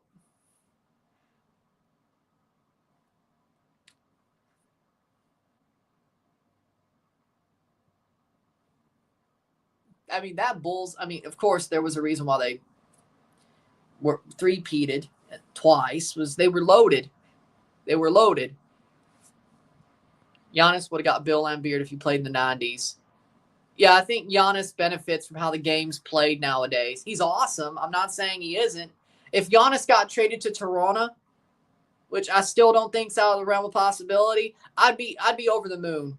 If Giannis got traded to Toronto, I'd be happy. Like, I'm not saying I wouldn't be. I'd be so damn happy. Allende loses the ball. Offside anyway. I'd be happy if Giannis played for Toronto and got traded to Toronto. I'm not saying I wouldn't be. But Giannis is lucky he's playing nowadays. If he played in the 90s, I don't think we'd be talking about the Greek Freak. He'd be solid. I think he'd be solid, but I don't think he would be one of the best players in the league and one of the best front court players in the league. I don't think he would be that. Rodman was better, for sure. Miami's leading. Yep, 2-1. Free kick for Porto, though. Fry just fouled the hell out of him, which, I mean, fair enough. But don't tell me he hurt himself again. Jesus. Dude is... Jordi Alba's going to be coming on soon. Don't tell me Ian Fry hurt himself again.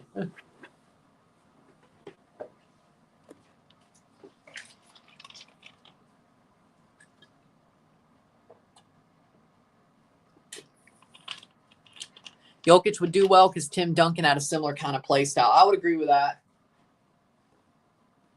I would agree with that. Joker would have done well, yeah. Prime Heat 2012, 2013, or Prime Golden State? Prime Golden State was the better team. I hate to say it because, I mean, Toronto did beat Prime Golden State. Let's be real. And honestly, throw 2016 and 2019 in there, even though they lost the finals. Prime Golden State was the better team than the Prime Big Three Heat. Golden State ruined the game. Golden State made the game unwatchable unless your team is good, especially in the NBA. But I'm glad. And the sad part is the Raptors made it obvious how to beat them. And nobody listened because, oh, Clay got hurt. KD got hurt. Fry and Allende coming off for Fafa Pico and Jordi Alba. Like, Prime Golden State was the better team. They changed the game. For better, well, for worse. It looked like it's Fry groin. Well, at least it's not his ACL. Free kick for Porto. Like, I will say this. When it comes down to it, Golden State changed the game for the worst. But they were the better team. People tried to copy them to hell and back. And the only way they really lost was they honestly choked.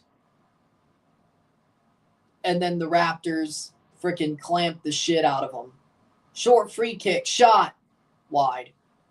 Like, the way the Warriors lost during that 5-year run was they choked, and LeBron went beast mode, and the Raptors clamped the shit out of them. No, you didn't really learn anything from how the Cavs beat the Warriors because that was just luck. That was choking and luck, and LeBron going absolutely beast mode. Corner for Porto. Vieira. Header. Brought down. The Raptors legitimately showed people how to beat the Warriors, beat Curry's Warriors. And nobody listened. And that's the sad part. Nobody listened. Or at least how to play basketball and win without being like the Warriors. And nobody listened. Wide. Nobody listened. Yes. Yes, he does. I don't care if he was only there for a year. Kawhi won him a title. He was there for a year. He did his job. He should have never left. That was the dumbest shit he ever did. But he won a championship, a finals MVP. That would have never happened without him. I love DeRozan, but that was the move they had to make.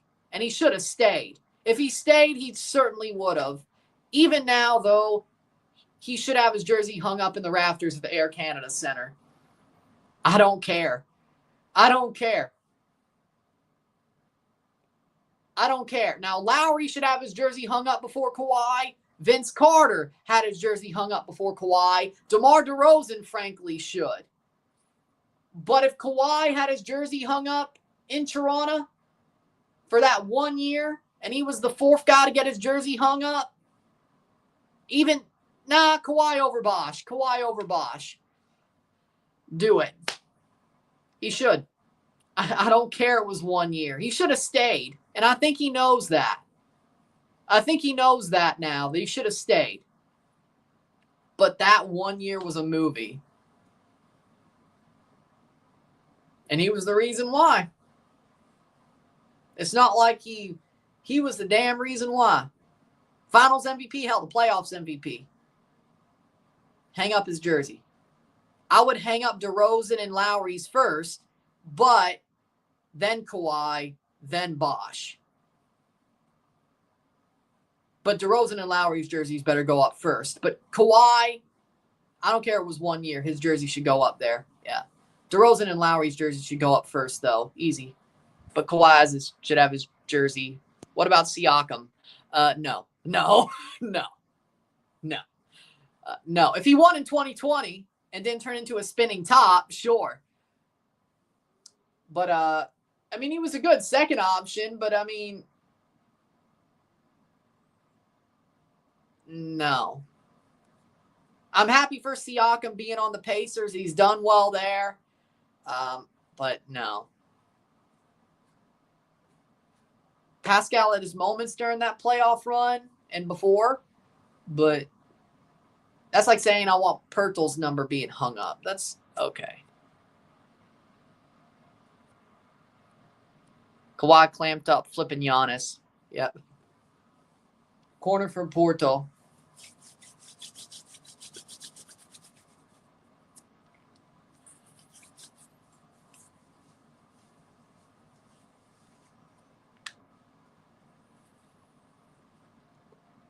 Header. And the fact that DeRozan wants to come back to Toronto and actually play, I love it. Like, I legit hope, like, Kyle Lowry said he wants to play 1 more year in Toronto before he retires. DeRozan said that he'd be happy to come back to Toronto, and there's rumors that if they don't get KD, he might come back. If we don't get KD or Giannis, I don't give a shit. Run it back one more time. Run it back one last time. Lowry and DeRozan on the same team one more time. It might not do anything. Run it back. Run it back.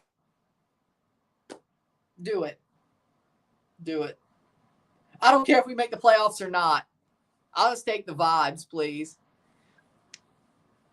If we make the playoffs, cool. We ain't winning anything. But that's not the plan. Yep. But yeah, no, Toronto would love to have DeRozan back if they don't get KD. I've seen rumors about that. And Lowry wants to play 1 more year with the Raptors. If we don't get KD or Giannis, bring them both back this year. Because Lowry don't have much time left. Like, do it. Do it. I know we're rebuilding, but do it.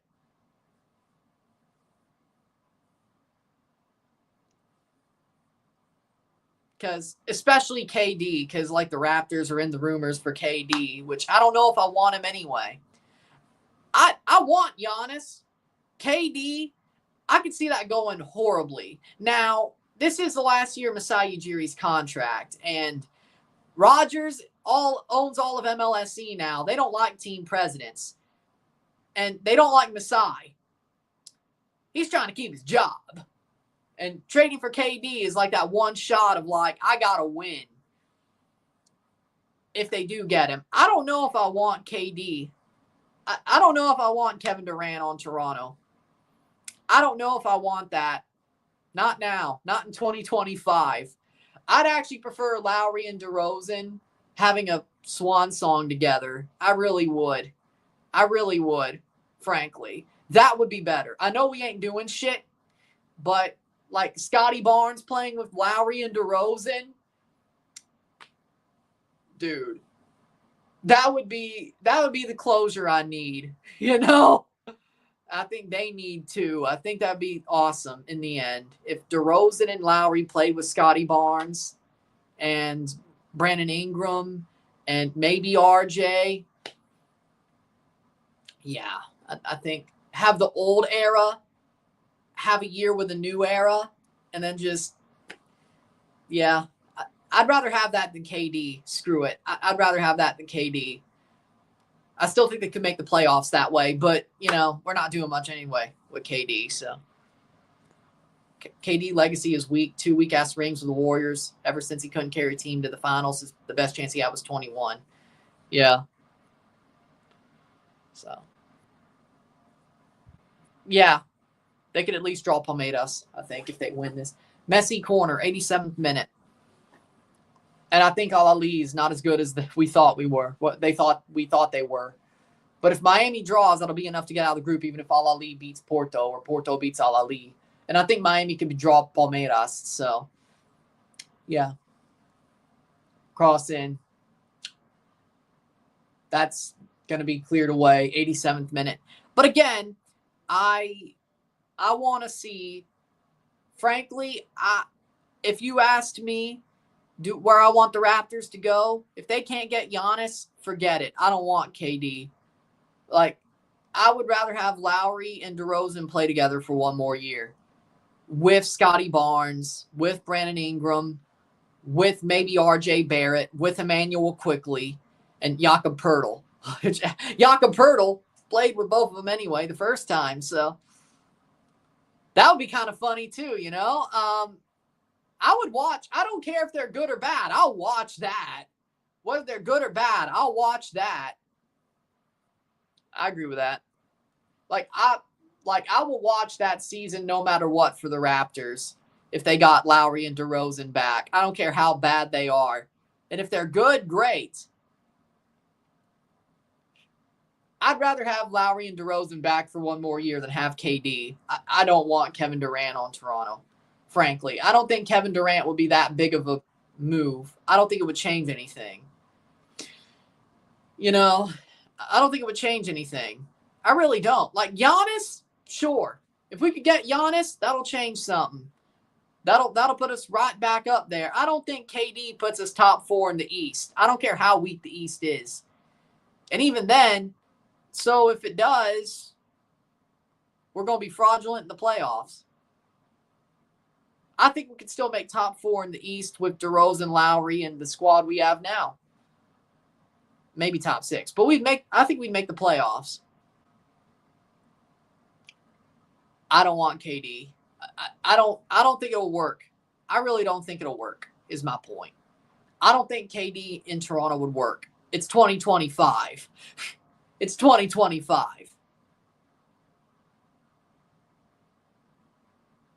89th minute.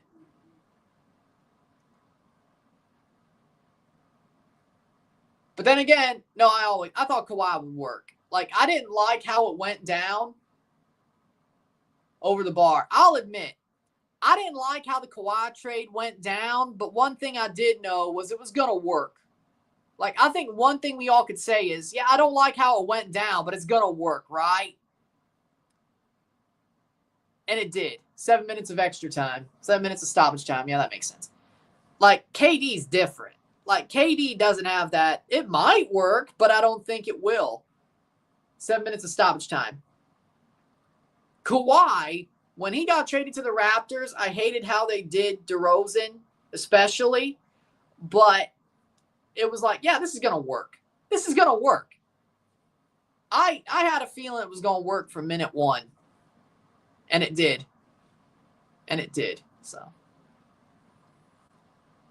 And I think most people who knew what the hell was going on knew that it would work. Now, hell, even though I knew it was going to work, I was emotional. You know, it sucked to see DeRozan get traded, but I think people knew it would work. KD's different. Like, I get Masai has to save his job. I get that they don't like him, the Rodgers side of it. They don't like him, and they don't want him. And he's on his last year of his deal, and he's got to do something big to save his job if he's going to stay in Toronto, because I'm sure he wants to stay in Toronto. The thing is, Masai Ujiri going for KD, that seems like overreaction. That has, like, desperate written all over it. That has desperate written all over it. Brought down. Shot blocked. 2 minutes in to stoppage time. 2-1 Miami. 2-1. Yes.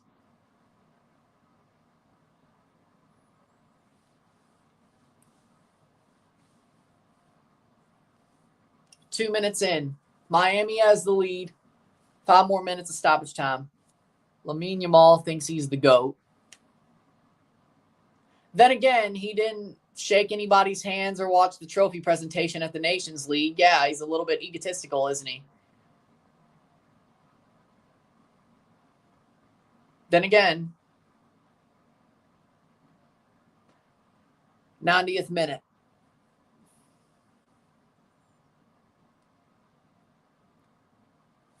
Miami so close to the actual win. They have 3 points as we speak, but that's out for a throw.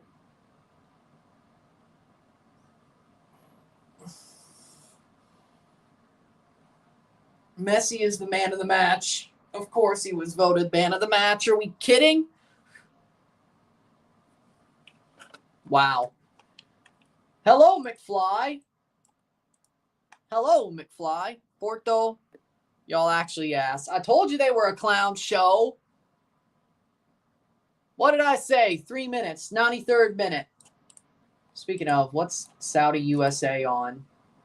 Fox or FS1? FS1. Okay. Trinidad, Haiti. FS1. Okay. Halfway through stoppage time. So it's both FS1. Halfway through stoppage time.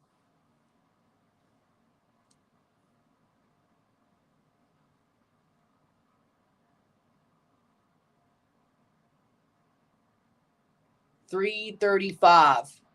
Porto. Shot blocked. Into the 4th minute of stoppage time.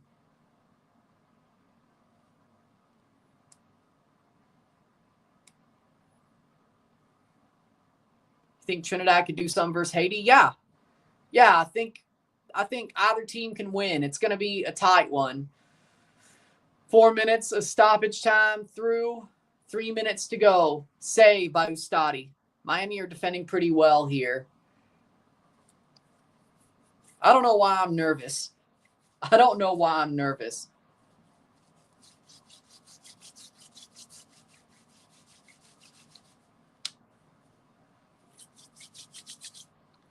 I don't know why I'm nervous. 4:30 and Messi's down. No. Don't tell me.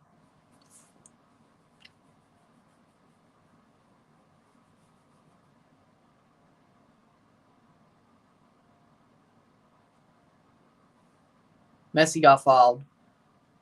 Will this be the first win for the MLS? In this tournament, yes. Ever against a European side in an actual competitive game? I think so too. I think, yes.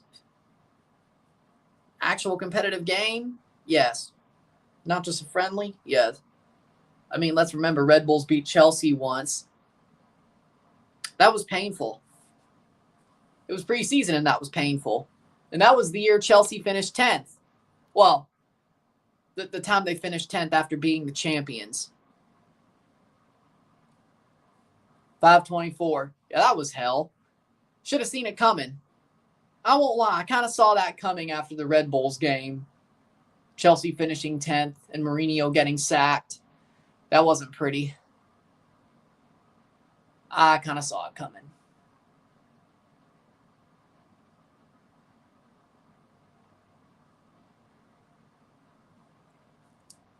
But that wasn't friendly.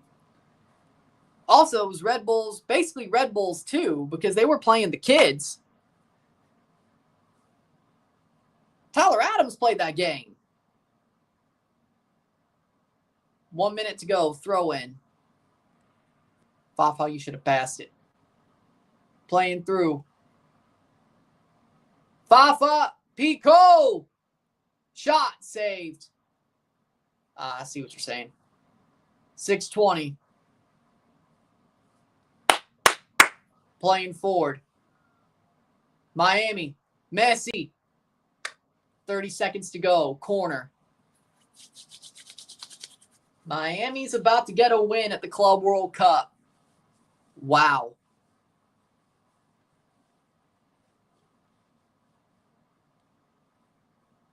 Well, of an MLS team. I mean, there was a couple of MLS All-Stars versus Europe wins, but that doesn't matter comparatively.